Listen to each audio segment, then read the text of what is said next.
Donc la quinte de tout site faisant du frais, c'est vraiment la rupture client de ne pas pouvoir fournir notre grande distribution due à une panne machine, puisque les sous-traitants nous imposent des pénalités. La plus grande crainte que la mienne ou de tout le monde, c'est l'arrêt de production. C'est arrivé déjà régulièrement, que ce soit des pannes mécaniques ou électroniques. Donc on essaie de faire un maximum pour avoir des pièces détachées sur site, mais on ne peut pas tout avoir. Sur un site, notamment dans le lait, une des plus grandes craintes, c'est un arrêt de ligne qui pourrait engendrer un arrêt de réception, voire même jusqu'à un arrêt de réception de lait. J'ai aussi l'image de la selle où si jamais on ne peut pas collecter, ça remonte jusqu'aux élevages ou qui bloquerait la collecte du lait. Moi, je suis donc aux travaux neufs. Donc, évidemment, le but des travaux, c'est de mettre à disposition de l'entreprise des machines et procédés qui, forcément, ont une longue maintenabilité pour justement assurer la continuité des process. C'est la disponibilité des pièces. Les délais, depuis quelques années, sont de plus en plus longs pour certaines pièces qui ne sont soit plus fabriquées ou en minimum de stock en flux tendu chez nos fournisseurs. Et là, justement, dans la réduction de criticité, on travaille sur différents critères. Et l'un des critères, justement, c'est la gravité de ce qui peut arriver dans l'atelier. Et surtout, c'est l'arrêt de production. En fait, aujourd'hui, on n'a pas de stock. Entre la commande du client et la livraison, on est entre 1 et 3 jours. Donc, en fait, un arrêt qui peut durer plusieurs heures va correspondre à un appel au client pour lui dire qu'on n'est pas capable de le livrer. Une panne où je ne peux pas trouver le matériel de dépannage, en général, c'est ça, quoi. Et chose qu'on peut, des trucs obsolètes, comme on a des machines un peu de tout âge, quoi.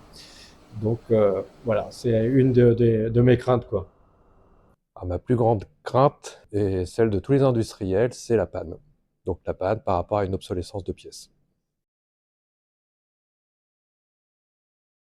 La principale raison pourquoi on est rentré dans le réseau Alliance, c'est vraiment un audit, un état des lieux de notre parc d'automatisme, puisqu'on partait de rien et on naviguait vraiment à l'aveugle en cas de panne. Alors j'ai eu besoin 2 fois. La première fois, c'était pour un écran ProFace qui était cassé un vendredi soir.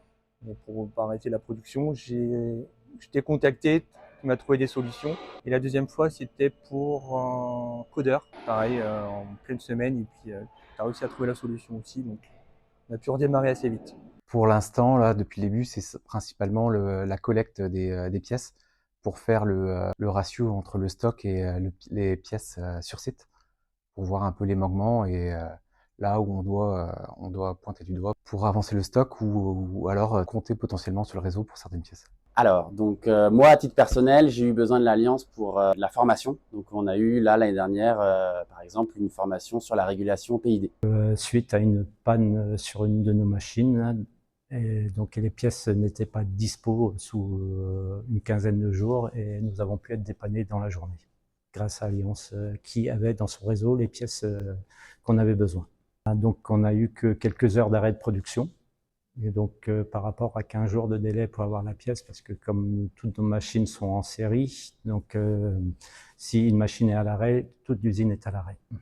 Et là justement, en fait, à travers cette gestion de criticité, ce qu'on se rendait compte, c'est qu'on n'avait pas forcément un aperçu clair de notre parc machine et également du stock en fait associé au parc machine. On cherchait aussi à trouver des solutions pour répondre à ce que j'ai dit tout à l'heure, à la gravité, c'est de la réduire. Donc en cas de panne, quelle solution on a si on n'a pas le matériel en stock? Ce que j'ai trouvé intéressant chez Alliance Industrielle, c'est que ça s'arrêtait pas là. C'est que non seulement on a ce réseau qui permet de nous dépanner, mais en plus on a toute cette partie listing du matériel associé au stock qui nous permet en plus de travailler et de nous améliorer sur cette partie-là et de ne pas que compter finalement sur un réseau pour s'aider. Dès les premières heures de l'utilisation de l'outil, on a pu déjà voir qu'il y avait des trous dans la raquette et sur des machines très critiques. Finalement, il nous manquait une référence spécifique qui était ni chez nous, ni sur l'un des 3 autres sites. Et ça nous a permis déjà de travailler sur ce qu'on appelle un peu l'urgence. C'est-à-dire là, en fait, il faut vraiment qu'on optimise, qu'on ait un stock un peu plus cohérent par rapport à la criticité de nos équipements. Et puis maintenant, la phase 2 qu'on est en train de travailler, là, c'est vraiment travailler plus en amont, étudier un peu toutes nos références et optimiser notre stock et être en mesure de répondre à la défaillance quelle qu'elle soit grâce à toute l'analyse qu'on peut faire derrière avec l'outil. Ah ben justement, pour pouvoir m'assurer de la continuité de service des machines, surtout pour du matériel qui était obsolète. Et on a certaines machines quand même qu'on commence à avoir de l'âge et le matériel se trouve plus, quoi. Alors, j'ai eu besoin du réseau Alliance Industrielle pour un TSX 57, qui est un automate qui est obsolète depuis de nombreuses années, pour lequel le fournisseur nous avait proposé un rétrofit qui était hors de prix. Donc c'est là où j'ai eu l'idée de faire appel au service d'Alliance Industrielle, et on a trouvé un TSX 57 qui nous a permis de repartir très rapidement en production à moindre coût. Donc, suite à l'audit, on a vraiment analysé les résultats par rapport au logiciel et on a pu mettre en avant vraiment les criticités pour le site.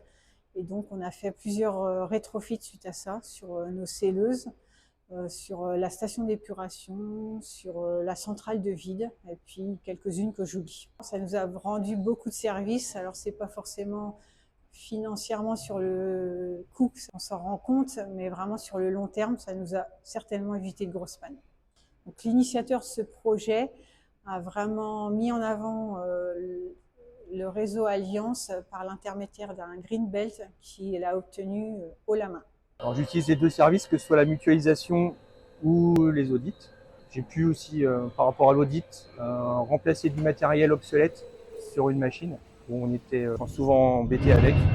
Et du coup, depuis, on est reparti pour longtemps, j'espère. Il y a les 2 points. Il y a le point où mutualisation de pièces qui permet d'avoir une flèche à son arc en plus pour trouver des pièces si jamais sur les réseaux classiques, on ne trouve pas la pièce. Donc ça, c'est un premier point qui peut être important si jamais on a un gros souci. Et après, le deuxième, c'est un peu faire un état des lieux de son parc et puis se situer un petit peu par rapport à l'ensemble des pièces que l'on a, quoi. Donc encore une fois, la formation, bah voilà, les process industriels sont régulés par des automates et donc on doit réguler le process via de la régulation PID. Là, nous avons fait l'audit au niveau des pièces automatisme, tout ça. Donc, nous allons commencer aussi la criticité des pièces au niveau de notre parc de machines pour justement éviter ces problèmes de panne avec des délais insurmontables. Alors du coup, ça a un peu évolué. C'est vrai qu'on a commencé par mettre en face les différents éléments de l'atelier en face de notre stock. Donc ça, c'était ce qu'on utilisait tout au début pour, on va dire, faire ce qui avait géré l'effort-effet en fait. Tout au début, on appliquait ce qui prend le moins d'effort et ce qui a un effet immédiat. Donc on était plutôt dans la fourniture de pièces de rechange. Et maintenant, à travers des fonctionnalités qu'on a pu développer, qu'a pu développer Alliance Industrielle pour un peu des spécificités qu'on a réclamées, là on est plus dans l'analyse où on va avoir la criticité des équipements qui vont automatiquement être classés de manière à pouvoir mieux gérer nos priorités. Et en face de ça, on va avoir notre machine la plus critique, on va avoir son degré de criticité, on va avoir le degré de criticité matérielle. Je me souviens d'un variateur Home Run que tu nous as trouvé qui ne se fabriquait plus. Et en même temps, tu as fait intervenir un de tes partenaires pour la programmation. On t'a souvent sollicité pour des formations à plusieurs niveaux, pour en mettre petite formation électrique, formation en automatisme. On a déjà plusieurs à avoir eu recours à tes services. Voilà, et je crois qu'il y a des nouvelles demandes qui vont se préciser là, bientôt. Alors aujourd'hui, les services que j'utilise chez Alliance Industrielle sont principalement la mutualisation des pièces de rechange parmi les nombreux industriels. Et demain, je souhaite utiliser les services de formation sur des sujets comme la variation de vitesse ABB, entre autres.